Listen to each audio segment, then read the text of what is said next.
ꯇꯔꯥꯗꯒꯤꯅ ꯇꯔꯥꯃꯥꯊꯣꯏ ꯑꯍꯥꯟꯕꯃꯛꯇꯗ ꯑꯩꯅ ꯂꯝꯗꯝ ꯑꯁꯤꯗ ꯂꯩꯕꯤꯔꯤꯕ ꯏꯔꯝꯗꯝ ꯁꯅꯥꯂꯩꯕꯥꯛ ꯀꯪꯂꯩꯄꯥꯛ ꯑꯁꯤꯗ ꯂꯩꯕꯤꯔꯤꯕ ꯂꯣꯜ ꯃꯌꯦꯛꯄꯨ ꯅꯨꯡꯁꯤꯖꯕ ꯑꯍꯜ ꯂꯃꯟ ꯃꯔꯨꯞ ꯃꯄꯥꯡ ꯁꯥꯇ꯭ꯔ ꯁꯥꯇ꯭ꯔꯤ ꯏꯃꯥ ꯏꯕꯦꯜ ꯈ꯭ꯋꯥꯏ ꯈꯨꯗꯤꯡꯃꯛꯄꯨ ꯀꯣꯛ ꯅꯣꯟꯖꯕ ꯂꯣꯏꯅꯅ ꯏꯀꯥꯏ ꯈꯨꯝꯅꯕ ꯎꯠꯆꯔꯤ ꯑꯃꯗꯤ ꯃꯅꯤꯄꯨꯔꯒꯤ ꯃꯄꯥꯟꯗ ꯂꯩꯈ꯭ꯔꯕ ꯏꯔꯝꯗꯝ ꯁꯅꯥꯂꯩꯕꯥꯛ ꯀꯪꯂꯩꯄꯥꯛ ꯑꯁꯤꯒꯤ ꯃꯄꯥꯟꯗ ꯂꯩꯈ꯭ꯔꯕ ꯄꯨꯝꯅꯃꯛꯄꯨꯁꯨ ꯑꯩꯍꯥꯛꯅ ꯀꯣꯠ ꯅꯣꯟꯅ ꯈꯨꯔꯨꯝꯖꯕ ꯂꯣꯏꯅꯅ ꯏꯀꯥꯏ ꯈꯨꯝꯅꯕ ꯎꯠꯆꯔꯤ ꯉꯁꯤꯒꯤ ꯆꯦꯅꯦꯜ ꯑꯁꯤꯒꯤ ꯃꯃꯤꯡꯅ ꯃꯅꯤꯄꯨꯔ ꯂꯦꯡꯒ꯭ꯋꯦꯖ ꯐꯤꯆꯔ ꯍꯥꯏꯅ ꯀꯧꯖꯩ ꯑꯗꯨꯒ ꯑꯩꯍꯥꯛꯀꯤ ꯏꯃꯤꯡꯅ ꯉꯥꯡꯈꯝ ꯄ꯭ꯔꯦꯃꯦꯁꯣꯔ ꯉꯁꯤ ꯅꯩꯅꯒꯗꯕ ꯑꯁꯤꯅ ꯂꯦꯁꯟ ꯅꯝꯕꯔ 17.10 1710 ꯑꯃꯁꯨꯡ 1711ꯅꯤ ꯅꯩꯅꯒꯗꯕ ꯑꯁꯤꯅ ꯃꯅꯤꯄꯨꯔꯤ ꯂꯣꯟꯗ ꯃꯤꯇꯩꯂꯣꯟꯗ ꯃꯁꯤꯡ ꯊꯤꯕꯒꯤ ꯃꯑꯣꯡ ꯑꯁꯤꯅꯤ ꯀꯥꯎꯟꯇꯤꯡ ꯅꯝꯕꯔꯒꯤ ꯃꯇꯥꯡꯗꯅꯤ ꯀꯥꯎꯟꯇꯤꯡꯗꯤ ꯃꯔꯤꯐꯨ ꯇꯔꯥꯗꯒꯤꯅ ꯃꯔꯤꯐꯨꯇꯔꯥ ꯃꯥꯄꯟ ꯑꯃꯁꯨꯡ ꯆꯥꯝꯃꯗꯒꯤꯅ ꯂꯤꯁꯤꯡ ꯐꯥꯎꯕꯅꯤ ꯆꯥꯝꯃꯗꯒꯤꯅ ꯂꯤꯁꯤꯡ ꯐꯥꯎꯕꯒꯤꯅ ꯁꯝꯅ ꯅꯩꯅꯖꯒꯅꯤ ꯑꯗꯨꯅ ꯑꯍꯥꯟꯕꯒꯤ ꯑꯣꯏꯅ ꯂꯦꯁꯟ ꯅꯝꯕꯔ 17.10 1710ꯗꯒꯤꯅ ꯅꯩꯅꯖꯕ ꯑꯁꯤꯗꯩꯗ ꯃꯊꯪ ꯑꯣꯏꯅ ꯏꯪꯂꯤꯁ ꯑꯃꯁꯨꯡ ꯃꯤꯇꯩꯂꯣꯟꯗ ꯃꯅꯤꯄꯨꯔꯤ ꯂꯣꯟꯗ ꯌꯥꯎꯖꯔꯦ ꯑꯗ ꯃꯊꯪ ꯄꯥꯊꯖꯔꯛꯀꯦ ꯑꯗꯨꯗꯤ ꯃꯥꯄꯟꯗ ꯐꯨꯜ ꯃꯥꯄꯜꯗ ꯐꯨꯜ ꯃꯔꯤꯐꯨ ꯇꯔꯥ ꯃꯥꯄꯜꯗ ꯐꯨꯜ ꯃꯔꯤꯐꯨ ꯇꯔꯥ ꯃꯥꯄꯜꯗ ꯐꯨꯜ ꯃꯔꯤꯐꯨ ꯇꯔꯥ ꯃꯥꯄꯜꯗ ꯑꯃ ꯃꯔꯤꯐꯨꯇꯔꯥ ꯃꯥꯊꯣꯏ ꯃꯥꯄꯜꯗ ꯑꯃ ꯃꯔꯤꯐꯨꯇꯔꯥ ꯃꯥꯊꯣꯏ ꯁꯣꯝꯗ ꯂꯩꯔꯤꯕ ꯄꯔꯦꯡ ꯑꯁꯤꯅ ꯃꯊꯪ ꯏꯪꯂꯤꯁꯇ ꯏꯪꯂꯤꯁꯀꯤ ꯅꯝꯕꯔꯗ ꯏꯕ ꯑꯃꯁꯨꯡ ꯏꯪꯂꯤꯁꯀꯤ ꯋꯥꯔꯗꯇ ꯏꯕꯅꯤ ꯑꯗꯨꯒ ꯃꯌꯥꯏꯗ ꯂꯩꯔꯤꯕ ꯑꯁꯪꯕ ꯑꯁꯤꯅ ꯃꯇꯧ ꯀꯔꯝꯅ ꯄꯥꯒꯗꯦ ꯍꯥꯏꯕꯗ ꯏꯪꯂꯤꯁꯇ ꯏꯕꯅꯤ ꯑꯗꯨꯒ ꯁꯤꯗꯩꯗ ꯕ꯭ꯂꯨ ꯑꯣꯏꯅ ꯃꯆꯨꯒꯤ ꯂꯩꯔꯤꯕ ꯑꯁꯤꯅ ꯃꯤꯇꯩ ꯃꯌꯦꯛꯇ ꯀꯔꯝꯅ ꯄꯥꯒꯗꯒꯦ ꯍꯥꯏꯕꯗꯨ ꯏꯊꯣꯛꯄꯅꯤ ꯑꯗꯨꯗꯤ ꯑꯩ ꯃꯊꯪ ꯑꯃꯨꯛꯇꯪ ꯍꯥꯟꯅ ꯄꯥꯊꯖꯔꯛꯀꯦ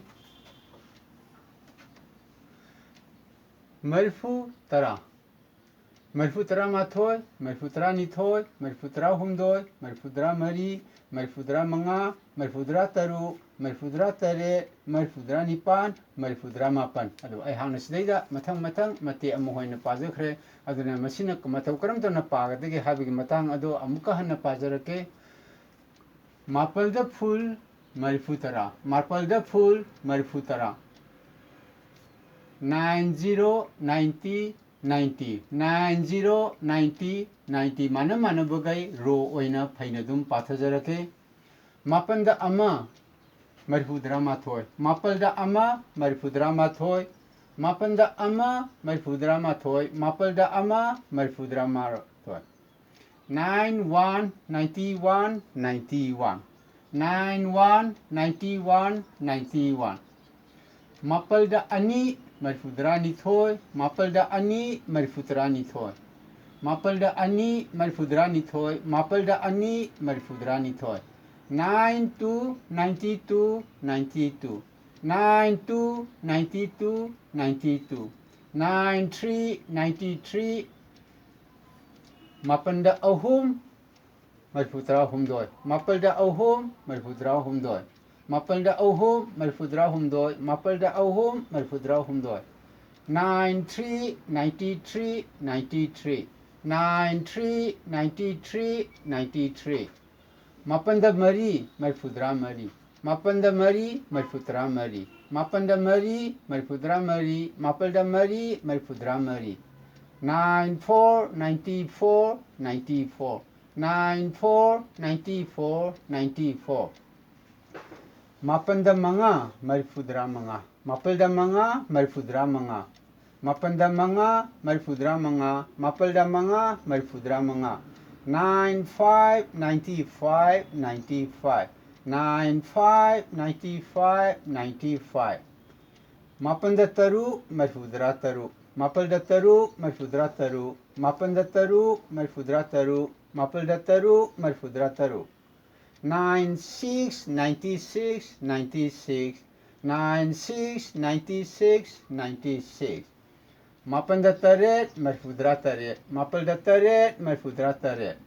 मापलदा तरेट मरफुदरा तरेट मापलदा तरेट मरफुदरा तरेट 97 97 97 97 97 97 Mapanda nipan marfudra nipan. Mapanda nipal marfudra nipal.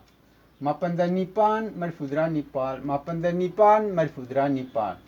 9 8 98 98 9 8 98 98 Mapanda mapan marfudra mapan. Mapalda mapal marfudra mapal.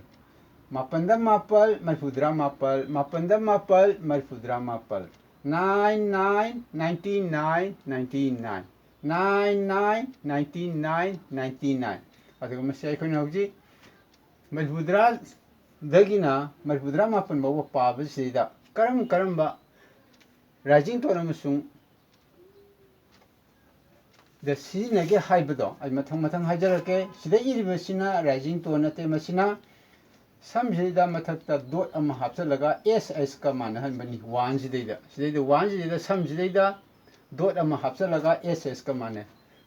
ꯑꯅꯤꯁꯨꯕꯗ 이납시레이다 룸마 합살라가 이가 마나래 마세 라이징 톤 or long tone of 이납 아니 수버세 시레이다 하피브시 룸마 하피제 이납다 마시나 라이징 톤 아든 마상자 3다 에기 마탁다 파이나 라인 마사 마싱이제 사카이 마싱이제 시나 에가 마네 rising long tone of A기 rising tone sida 3다 A다 하피제 스마이 tawdana mathang sida hapai je mapal hai matamda rising tone oina loina sizinaba haitar mathangda Uda mathakta phaina line ama singsina sina rising long tone of U gi rising tone ma sida ama singiba sina sidaida sizinaribase siga kari manahale unapta yeta lumama hapaga masiga manahale masina rising tone sina mitai mayekta oiba hai tare masi phawda marfudra dagina marfudra mapan phawba lesson number 17.2 da nainajariba asina ahanba page ni adu ani suba page amu mathang nainajar ke 100 tagina mathang nainajar podi amu yangasi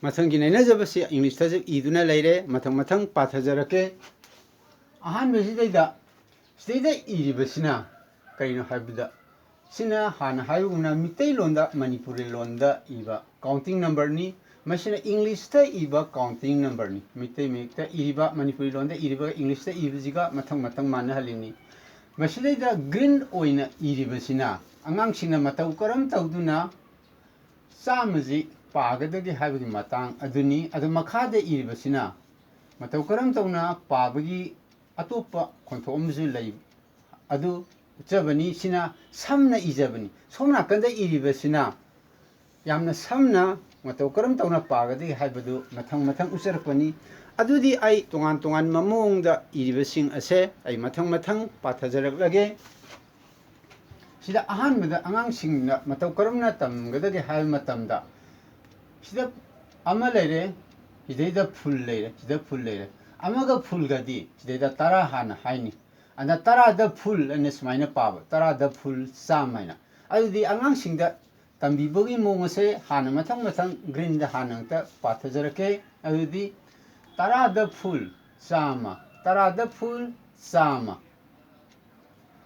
100 English ता सामा 100 अदुगा सिदा अनि लेरे मथंगदा full लेरे अनिगा full गजे कुल हाइरे असिदा full अमा हापसलपनी अंगांग सिंगदा तंबीबा मतंगदा कुंद फुल सनी सनी 200 कुंसा द फुल चौहुम कुंसा द फुल चौहुम 300 सिना 300 मथंगदा निफु द फुल समरी निफु द फुल summary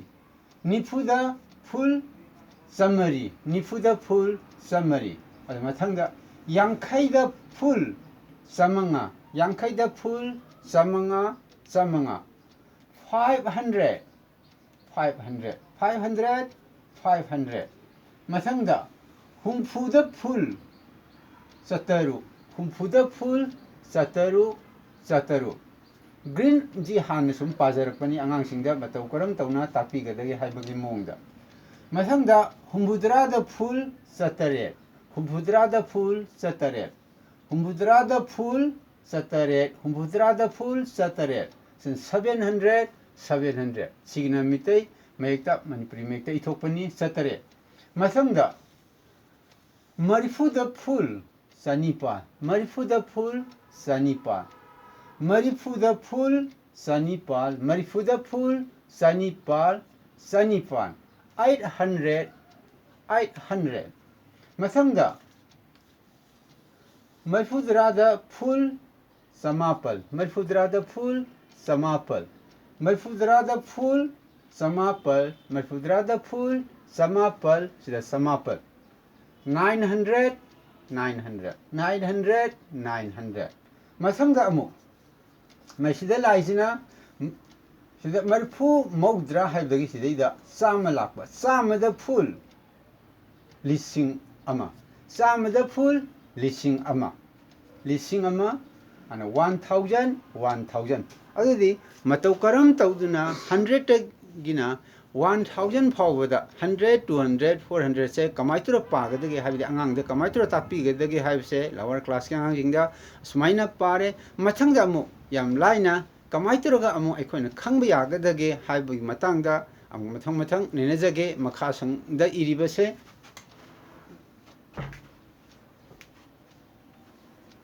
sidida masi samani sina sanini sina sahumni adi amma ani ahum mari manga taruk tare nipan mapan tara haina lakum maramna sama sani sahum samari samanga satru satre Sanipan, Samapan, Lisingama.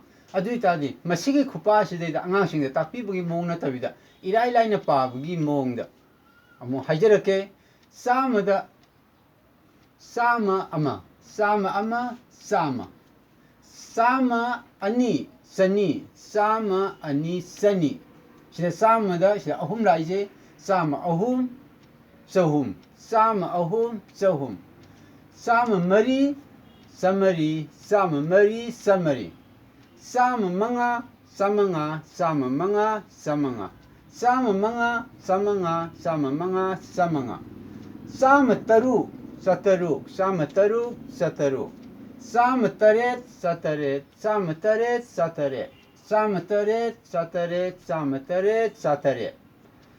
Sama nipan, sanipan. Sama nipan, sanipan. Sama nipan, sanipan, sama nipan, sanipan. Sama mapan, samapan, sama mapal, samapan. Sama mapan, samapan, sama mapal, samapan. Masina sama tara. Adi full ani yeta laigaraga. Somdala isi tara ni adana sama tara lakwa. Sina lisingama. Sama tara lisingama. Sumai tauduna aikoina yamna samna paba yai aduga yamna samna pabsida isam samna khanglaba misingna pa matamdadi aikoina sidaida ijaribase sidaida black khara sangna blue na taba black khara sangna iribase sumaina loina paba yare adudi kaino hai matamda sama sani chauhom samri samanga sataru satare sanipan samapan lisingama asumaina paba yai aduga huji makada ijebese ayangtang santongna hajarke mamangdasu hana haikre ide samgi matakda dot ama singi basina ss ka manahale sidaida aduga unapta yetalum ama hapizina rising tone long tone of una ada inapta lum ama hapizina rising long tone of inap matakta a gi matakta phaina line ama singiba phaina sakhai masingina rising or long tone of a mamang dasu han hajakre mathang asi phawbada mitei lon da manipuri lon da masing thibagi matang da english ka sangdamna ibada lesson number 17.10 dagina 17.11 bawse matang asida loijare hoji masing thibagi matang sida ayambana mafam asida loire haina lobu yare aduga aina haidingbana hoji aina Sathajariba channel asigi mamingna Manipur language feature ayaki imingna ngangkham premeso karigumba awat apa ꯀꯌꯥ ꯌꯥꯎꯔꯕꯁꯨ ꯂꯩꯕꯥꯛꯀꯤ ꯑꯈꯪ ꯑꯍꯩꯁꯤꯡꯅ ꯍꯥꯏꯕꯤꯔꯛꯎ ꯑꯩ ꯍꯔꯥꯎꯅ ꯂꯧꯁꯤꯟꯖꯒꯅꯤ ꯉꯁꯤꯒꯤꯗꯤ ꯃꯇꯥꯡ ꯑꯁꯤꯗ ꯂꯣꯏꯁꯤꯟꯖꯔꯒꯦ